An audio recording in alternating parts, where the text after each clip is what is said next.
Mata upu e valu, o le whatafuna ino Israelu ma Suria. Ua whetalai mai Yehova ia te au. Ia e tango i se papatusi lautele, ma ia e tusi ai i le tofi a le tangata. O mai li sala asa pasa, o na ua ami leo mori mau wha maoni. O uria leo si taulanga, masaka uria le antali o i perekia. O na ua luane lea i le profeta fafine. O na toa i le oia, o whana mai fo ila na tamatani. O na whetalai mai leo Yehova ia te au. Ia e whai ngoa ia te ia, o mai li sala asa pasa. Awa, au le yo o ina i loa le tamau na wala au. Lo uta mai, ma lo utinae. E avea le o loa o tamaseko. E vetea fo isa maria i lumo o le tupo a suria. Ua toi whetalai mai Yehova ia te au o whapea mai. Ona ua te ena ele nei nu o le vai o se loa ua tafi ele mu. Ma ua fia ia resina mana tali o remalia. O le melea, fauta. E au mai ai ele ali i lunga ia te ilanto o le vai vai tafi. E malosi ma le tele lava. O le tupo a suria lea. Malona mamalu uma. E alua e ia i o na la vai uma. E lofia fo i o na au vai uma. E tafe atu ia iuta, e oso ai. E lofia foi, e o ai lava iua. O le falo ina foi o na apa au, e tumu ai le lautele o lonu. E manuelu e.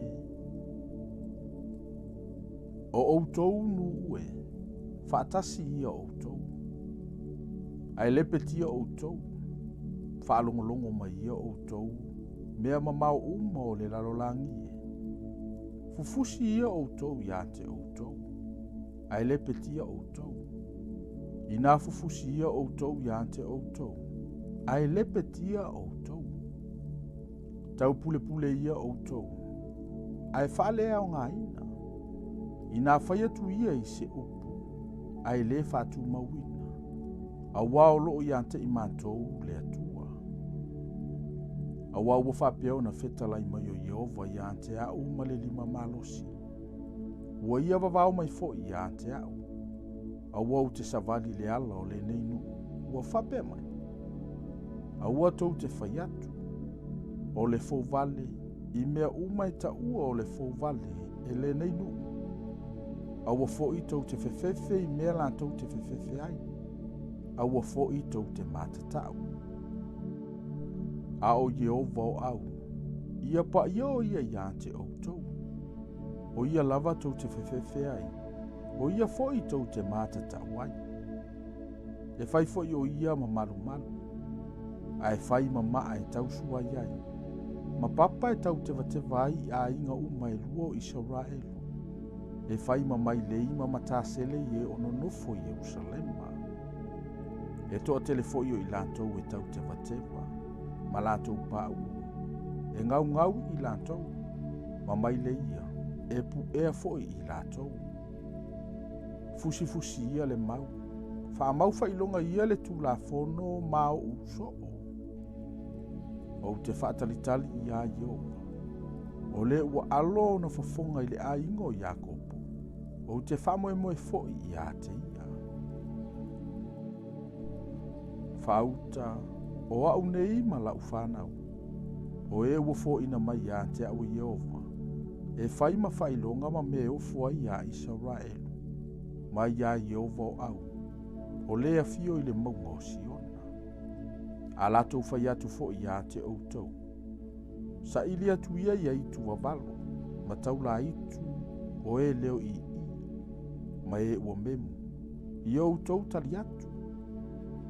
A le sa ili atu ea le nuu i lo lātou atua. E sa ili atu ea i e uoti mo e ola. I nā sa ili e le tū la fono ma le mau. A whai lātou te le tautala e tūsa ma ia upu. Ua le ai lava se malama lama ia te i lātou. Lātou te uia tu fo i le nuu o pupua ngā tia ma matelaina. A mate laina fo'i e ita I lava I lātou. O na lātou whetua I lea I lo lātou tūpu mo lo lātou watua. Ma wā ai I lunga. E wā ai I lātou I le lau I le ele. Whauta fo'i. O le puapua ngā ma le pōuri uli. O le pōuri uli atu vale ai.